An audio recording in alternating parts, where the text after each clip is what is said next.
La corrupción es un mal endémico en México. Durante años hemos visto que han implementado programas y en lugar de mejorar parece que vamos como el cangrejo. Ahí está la línea 12, ahí están la Casa Blanca, la de Malinalco, la de Iztapan de la Sal, ahí está Oceanografía, Tradeco.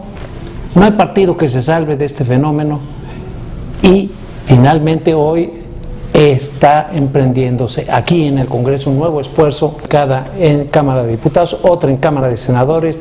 La de allá es una ley de transparencia que en el Senado aquí ya se aprobó y la que tienen aquí es una minuta que allá en la Cámara de Diputados ya se aprobó.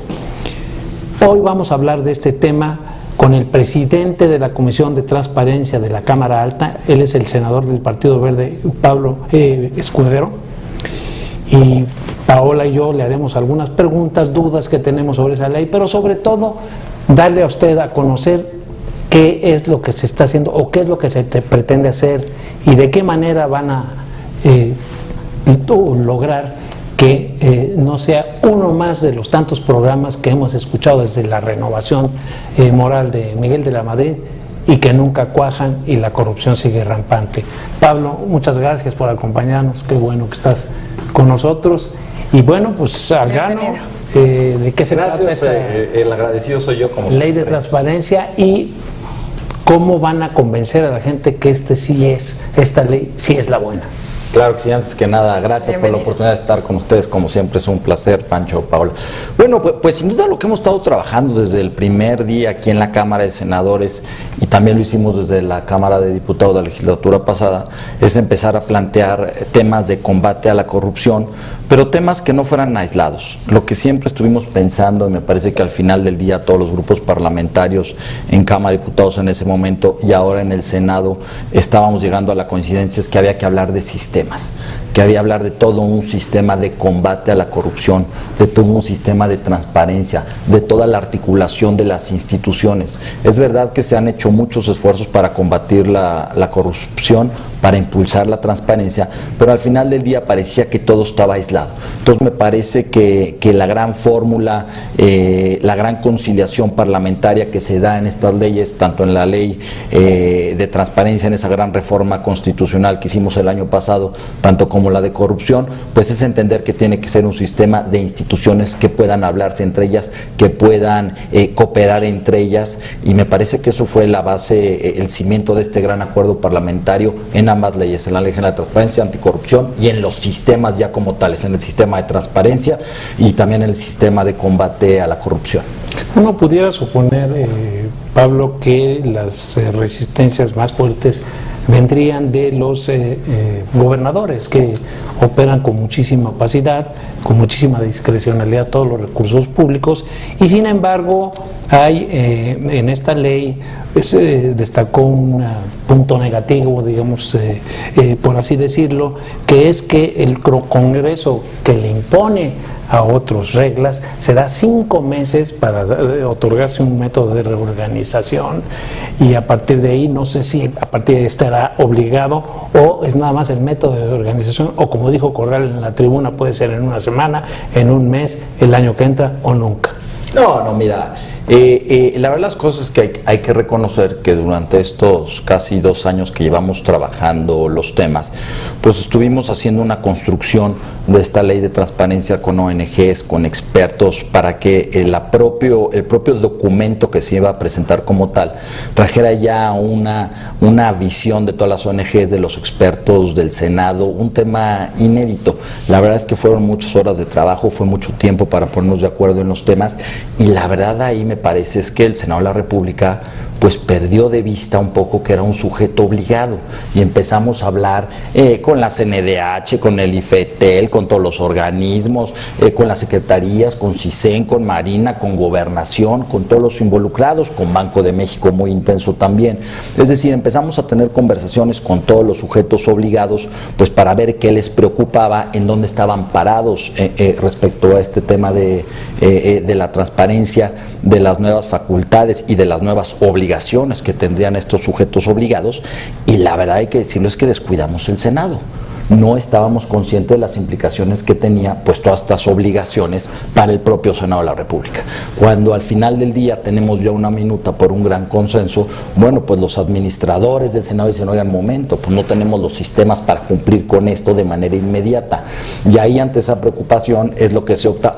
Podrían ser dos caminos, decir, pongamos un artículo para todo el mundo y pongamos 5 meses, o dejemos 5 meses para el Congreso, para Cámara de Diputados, para Cámara de Senadores, pues para que podamos tener diseñados todos esos instrumentos administrativos, de sistemas, de cómo había que ordenar la información, cómo se iba a entregar la información para poder cumplir. Entonces, la verdad de las cosas es que no me preocupa, no me parece grave el tema de los 5 meses, van corriendo, le pusimos una fecha, no dejamos a partir de la publicación 5 meses, le pusimos una fecha, me parece que 30 de agosto, si no mal recuerdo.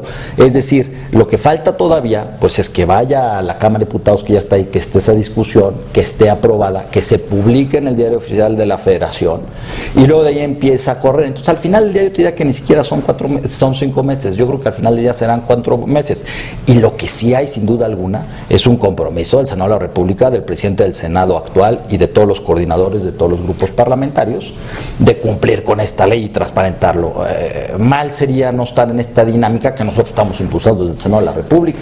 Digo, todas las dependencias que están ahora, que son sujetos obligados, pues podrían decir lo mismo. No estamos preparados, necesitamos 5 meses. Es decir, dio la impresión. Por eso yo sí considero que es un asunto grave, que se dan tiempo para poner en orden las finanzas y que no deben de estar muy bien para Mira, la verdad de las cosas que no los agarren con la propia ley que ustedes hicieron. Yo te diría, Pancho, a ver, los que hemos tenido la oportunidad de ser diputados y que ahora somos senadores, no es un tema nuevo el que no se ha podido tener un sistema correcto para las dos cámaras. Tenemos las observaciones de la Auditoría Superior de la Federación, pues me parece que desde hace más de 18 años que siguen siendo recurrentes de que no ha habido este orden, ¿no? O sea, estaba marcado... Hay mucho manejo de recursos a discreción, eso no pasa ahí por la auditoría. Pues. No, pero pasa por... hay que recordar, las cámaras por supuesto que son sujetas a revisiones. Pero el manejo del dinero de la Auditoría Superior de la Federación parlamentarias es a discreción, es discrecional. A ver, hasta ahora. Yo te diría, me parece que no, me parece que la Auditoría Superior de la Federación lo que ha pedido es que se vayan perfeccionando estos sistemas. Hay registros de cómo se hacen, esa es otra discusión que se tiene que dar de fondo, ¿no? Los grupos parlamentarios, ¿no? Y es una discusión que no hemos dado en el Senado. Los grupos parlamentarios pueden usar su dinero como el PAN para rentar oficinas para sus secretarios. ¿Te parece incorrecto? ¿A alguien le parece incorrecto? Bueno, pues ese es el tema. ¿Pueden con los recursos del Senado de la República, la fracción del PAN, rentar unas oficinas para sus asesores? Sería la primera.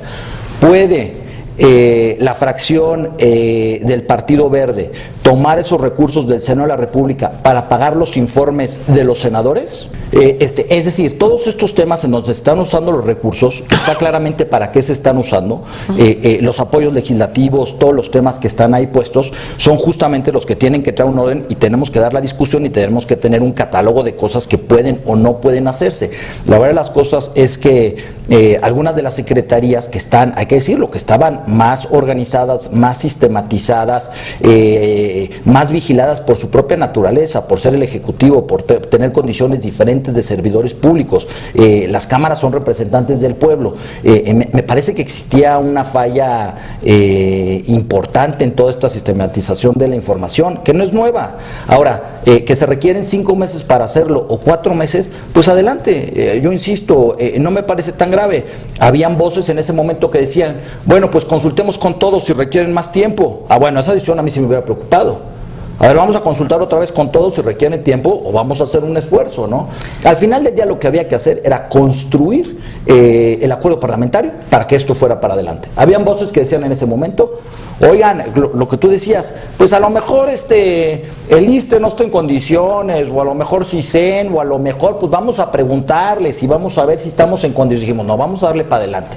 Si ese transitorio nos dio herramientas para darle para adelante a esta gran ley, yo la tomé, yo en ese momento no dudé en decir pongamos. No estaba el transitorio, hay que recordarlo, no estaba el transitorio, pero con el objeto de tener un gran acuerdo parlamentario valía la pena esperar 4 meses. Y me parece que hay un compromiso formal de todos los grupos parlamentarios de entrar al mismo sistema, de que se nos aplique la ley como a todos.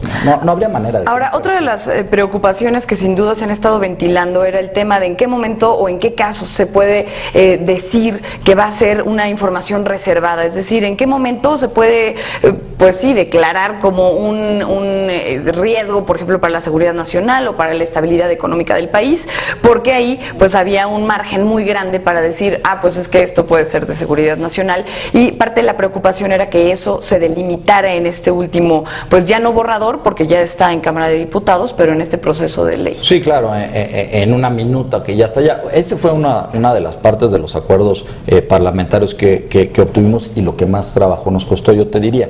Sin duda, al tema de revisar los capítulos de reserva, pues estábamos atorados en reserva económica, monetaria y financiera, y no teníamos una definición en la cual pudiéramos estar satisfechos todas las fuerzas parlamentarias, justamente para evitar este tema de que todo fuera económico, monetario o financiero, ¿no? Habían ejemplos muy claros que nos decía el Banco de México, bueno, pues me piden las rutas de los camiones del dinero, pues no las puedo dar, ¿no? O sea, temas que van a estar reservados hoy y siempre, esa información nunca se va a dar, ¿no?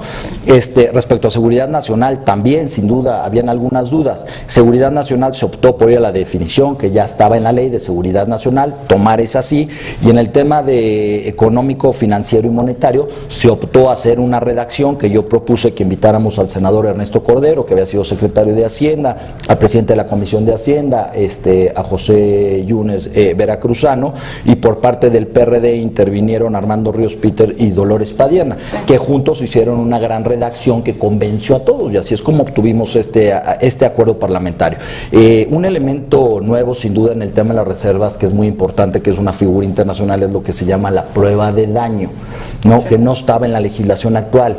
Incluso algunos constitucionalistas preguntaban si era válida o no, si era constitucional o no la prueba de daño. Y la prueba de daño, para que nos entiendan nuestros amigos que nos ven en estos momentos, era un servidor público en el momento de hacer una reserva, no decir esta información no la puedo dar, lo que hace es que funda y motiva nada más, artículo tal y por esto no se puede dar, fundado y motivado.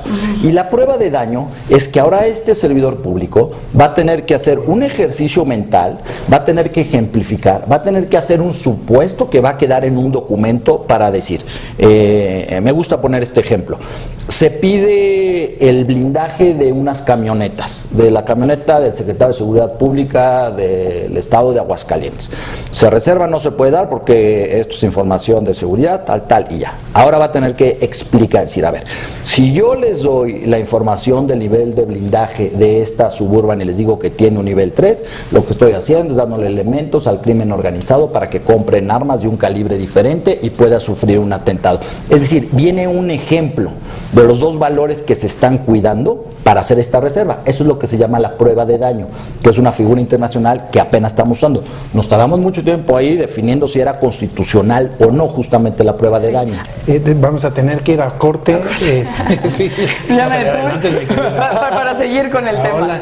Sí, bueno, yo llevo casi 30 años cubriendo el Congreso y finalmente sí sé que hay manejo discrecional de recursos, que ahora lo disfracen, pero existe, de eso no tengo la duda. Regresando, te quiero preguntar, senador, el tema también de la declaración patrimonial y de posibles conflictos de interés, que parece que va, pero en otra ley, que es la de responsabilidad de los servidores públicos, que mucha gente le reprocha que no la hayan puesto en ahora en este paquete. Con mucho gusto. Regresamos.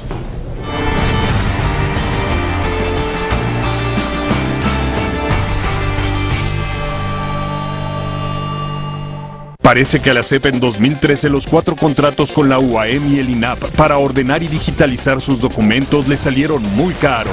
Hubo recorte, pero por la mala, por la doble mala, por el desvío, por el fraude, por la corrupción. El desvío de la CEP en 312 millones. Para analizar la información más importante del día a día hay que ser directo, duro y a las cabezas con Ivonne Melgar, de lunes a viernes a las 7 horas por Excelsior TV.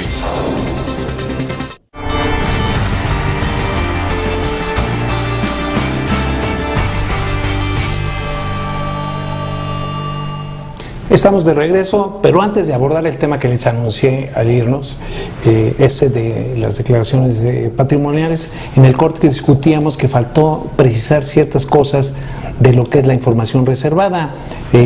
Paola decía, bueno, sería interesante que nos dijera cómo queda, por ejemplo, cuánto tiempo se puede reservar la información. Te dejo la palabra. Sí. ¿Cuánto tiempo se puede reservar la información? Y de una vez también que nos platique el tema del consejero jurídico, que decían también tendría la oportunidad de impugnar alguna declaración. Ellos podrían decir, bueno, pues se reserva la información por seguridad nacional. Sí, claro. Son dos cosas, yo te diría, con un plazo intermedio, lo que quedó en la ley fue hasta 10 años. Hay un plazo primero y luego otro, pero hasta 10 años. Las leyes marco, que son las leyes con las cuales están haciendo de toda esta normatividad de transparencia en el mundo, que son las que vamos usando de referencias, que se les llaman leyes marcos, tienen por lo general 12 años. Nosotros fuimos menor, nosotros pusimos 10 años. Es decir, estamos mejor que las leyes marcos, estamos mejor que los otros países. Es una ley de avanzada, es una ley importante, reconocida por los expertos que se han pronunciado en este tema. Ha quedado, como está en todos los países, un recurso para el consejero jurídico para poder impugnar alguna de esta resolución en el tema de seguridad nacional. Cuando un servidor público haga una reserva de seguridad nacional y diga que no se puede dar esa información, un ciudadano puede ir ante el IFAI y decir, necesito esa información. Si el IFAI abre esa información, el consejero jurídico tiene la oportunidad, tiene un recurso de decir, bueno, yo considero que este sí es un tema de seguridad nacional muy importante, y puede acudir a la Suprema Corte de Justicia en una revisión del tema. Suprema Corte de Justicia, yo creo que esto es seguridad nacional por esto y esto y esto. Tú dinos si sí o dinos si no. Si la Suprema Corte de Justicia dice que no es un tema de seguridad nacional, la información se abre, ¿no? Y fue la única parte que quedó respecto a esto, ¿no? Es una última instancia solo y exclusivamente en el tema de seguridad nacional. ¿El secreto fiduciario cómo queda? Queda abierto. Estuvimos hablando de todos los temas, de todos los fideicomisos que les preocupaban a muchos, de los fondos públicos, de todo esto. Tú me hacías algún día una anotación que el fideicomiso, por ejemplo, que donde no hay personal, sí, que no, esos quedarían exentos de auditorías. A ver, en ese momento la discusión había una serie de fideicomisos, hay una serie de fideicomisos que existen, me parece que son más de 350 fideicomisos que no tienen una estructura, que no tienen personal, que no tienen un director. Un fideicomiso es un contrato que está en el escritorio guardado de alguien. Algunos sugerían, en aras de la transparencia, que a todos esos fideicomisos les contratáramos personal para rendir cuentas. 450, un comité, 5 para cada uno, y que alguien pueda rendir cuentas. Y nosotros decíamos, a ver, los que no tienen estructura, el que guarda el fideicomiso, pues que sea el que nos informe. Si yo tengo el contrato guardado en mi escritorio, pues saco el contrato y yo te informo. ¿Para qué contratamos personas que estén dentro de ese fideicomiso si no tiene estructura? Más aún, cuando nosotros lo planteamos así y vinieron los comisionados del IFAI, nos decían, no, inclusive no el que lo tiene guardado, sino la cabeza de sector si quiere. Lo importante es que se informe. Estaban más flexibles en este tema. Es decir, si el Seguro Social tiene un fideicomiso y lo tenía guardado y no tenía estructura ese fideicomiso, nos decían los consejeros que informe la cabeza de sector. La cabeza del sector sería la Secretaría de Salud. Nosotros nos fuimos más abajo y dijimos, no, pues que informe directamente el Seguro Social, ¿no? Y la verdad es que al final del día fueron comprensibles y entendieron pues que lo que se trataba era de informar y no de generar nuevas estructuras para solo rendir cuentas, cuando obviamente se iban a rendir cuentas, ¿no? El tema de la declaración de interés y la declaración patrimonial. A ver, el tema de la declaración de interés no viene ahí porque justamente viene en la minuta que hemos recibido de la Cámara de los Diputados. Ahí ya viene establecida que tendrá que hacerse una declaración de interés junto con la declaración patrimonial. Entonces, bueno, pues no valía la pena estar duplicando. Siempre pensamos que ese era un tema más bien de anticorrupción, que venía por ese lado, y se desistió de ese tema. Y luego el tema en donde sí tuvimos que hacer una revisión profunda de constitucionalidad en el tema de la declaración patrimonial, que hay que decirlo, todos los servidores públicos están obligados a hacer su declaración patrimonial. Durante muchos años se han hecho las declaraciones patrimoniales y se entregan. La discusión ahí era si estas declaraciones patrimoniales debían de ser públicas o no. Y entonces ahí lo que hicimos fue a revisar justamente lo que la Corte había dicho al respecto. Unas ONGs, me parece que 2 ONGs, presentaron recursos para hacer públicas las declaraciones patrimoniales de algunos servidores públicos, me parece que inclusive de Cámara de Diputados o de Cámara de Senadores. Conoció la Corte de estos recursos para ver si se podía abrir la información, y hay ahí una resolución muy importante de la Suprema Corte de Justicia de la Nación, pues donde dice que no existe un derecho preferente en el de acceso de la información a la de la privacidad de los datos. Entonces dice, no hay un derecho preferencial. Es que este derecho puede ser porque el servidor público tiene un menor umbral contra el otro derecho. La Corte dijo no, son igual de derechos, no hay un umbral. Más aún, en esa resolución se vota que no se puede abrir, que son datos personales y que no se pueden abrir las declaraciones patrimoniales, lo establece la Suprema Corte de Justicia. Y más aún, doña Olga Sánchez Cordero saca un voto concurrente y dice, a ver, voy a votar este proyecto porque coincido con él que es así, pero les faltó integrar uno de los elementos más importantes que a mi juicio veo, que pone en riesgo el sistema jurídico mexicano, que es la presunción de inocencia. Y doña Olga explica y dice, a ver, ¿quiénes pueden abrir las declaraciones patrimoniales? Dice, el Poder Judicial en un tema jurisdiccional, y la otra es una autoridad administrativa, como pudiera ser la Secretaría de la Contraloría, que puede hacer una evolución patrimonial y puede abrir esto, o por el otro lado en un juicio se puede abrir. La declaración patrimonial adquiere un carácter de prueba. Es una prueba la declaración patrimonial en un juicio. Tú exhibes eso y es una prueba de enriquecimiento ilícito o no, pero es una prueba y se le da valor probatorio como tal. Entonces decía doña Olga Sánchez Cordero, si hacemos que todo el mundo exhiban pruebas, estamos atentando contra la presunción de inocencia, que es contra lo que llevamos luchando los últimos 15 años, y es justamente con todas las reformas constitucionales en derechos humanos del nuevo sistema penal acusatorio. Entonces deja ahí un estudio muy importante en esta resolución diciendo, no se pueden abrir porque además va contra la presunción de inocencia de todo el sistema jurídico mexicano. Entonces, bueno, pues ese tema nosotros lo fuimos manifestando, fuimos diciendo pues que ya hay decisiones, es un tema que ha decidido la Suprema Corte de Justicia. Entiendo que para algunos grupos parlamentarios mediáticamente suena muy interesante, y yo lo que decía, yo no puedo, decía, pues déjalo y luego lo votamos en contra. Yo les decía, a ver, yo como presidente de una comisión no puedo poner artículos que sé que son inconstitucionales, pues no lo puedo hacer porque alguien quiera tener una bandera del tema que es muy atractiva y que lo entiendo, que no me preocupa, no me llama la atención que lo hagan, pero yo como presidente no puedo poner un tema que es inconstitucional en una ley. Ahora, en esta ley de transparencia, afortunadamente para muchos de nosotros, pues se nos toma muy en cuenta a los ciudadanos y suena muy bonito, pero cuando un sujeto obligado no está cumpliendo con sus obligaciones de transparencia, ¿cuál es el proceso para que un ciudadano vaya? Porque normalmente nos pasa que está un proceso burocrático que es pesadísimo, y también si eso no se agiliza, pues nosotros, aunque en el papel tuviéramos el poder, a la hora de los hechos no podemos ponerlo en práctica. Entonces quizás yo creo que para cualquiera que esté viendo en este momento la entrevista sería interesante, si nosotros pedimos una información, ¿cuál es el proceso para finalmente acusar a aquel que no esté cumpliendo? Claro, Paula. Nosotros esperamos que el trabajo del IFAI cada día sea menor. Si cada vez hay menos recursos, quiere decir que se está haciendo bien el trabajo, que esta ley funcionó, ¿no? Fuimos a todas estas obligaciones de transparencia en los propios portales para que fuera más accesible desde las casas, desde las oficinas, poder consultar toda esta información en línea. Mucha de esa información ya va a estar generada en línea, que se va a poder descargar de manera muy ágil, de manera muy rápida. Hay que decirlo, íbamos por buen camino, ya se podía hacer eso, pero faltaba, justamente por eso es este tema.